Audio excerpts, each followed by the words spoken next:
Aujourd'hui, tout sourit à Jarry, humoriste reconnu, à la télé ou dans ses spectacles. Le showman de 45 ans est également un homme heureux dans sa vie personnelle. En couple avec un compagnon ultra discret, il est papa d'adorables jumeaux à qui il adore faire raconter des bêtises sur son compte Instagram, sans jamais montrer leur visage.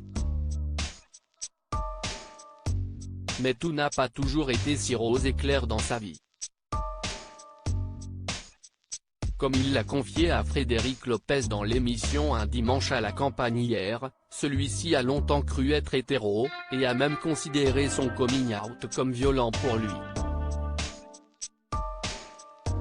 À l'époque, je suis avec des femmes, j'ai 23, 24 ans. Je ne me suis jamais posé la question de ma sexualité. Je me rends bien compte que je ne vis pas ce que vivent mes potes, parce que moi quand je leur raconte mes rapports sexuels avec des femmes, pour moi si est de la technique, eux à chaque fois ils me parlent de moments incroyables, moi je ne me trouve pas super à la hauteur, commence-t-il, très honnête sur cette partie de sa vie.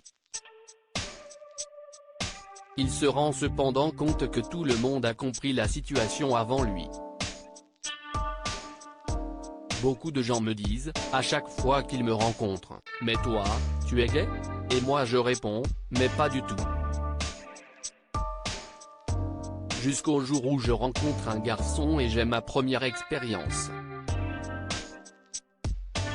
Là ça a été quelque chose d'extrêmement violent pour moi, avoue-t-il sous le regard du présentateur et des autres invités, Clara Luciani et Tatiana Doronet.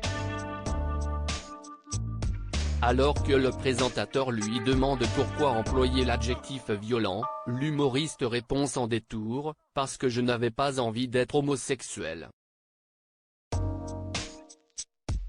Je n'avais pas envie d'être gay, déjà j'étais efféminé, sensible, j'avais déjà beaucoup de choses qui faisaient que j'étais différent. Je voulais faire de la danse, etc. » Et pour lui, un détail de sa vie future pose problème. La première chose, dans ma tête je me dis, donc, je ne vais jamais être papa, alors que toute ma vie j'ai l'impression de m'être entraîné, même à l'école et je ne vais pas accéder à ce statut, raconte-t-il. Un statut qu'il a fini par obtenir grâce à la GPA aux États-Unis, qui lui a donné ses jumeaux, surnommés Vic et Tim.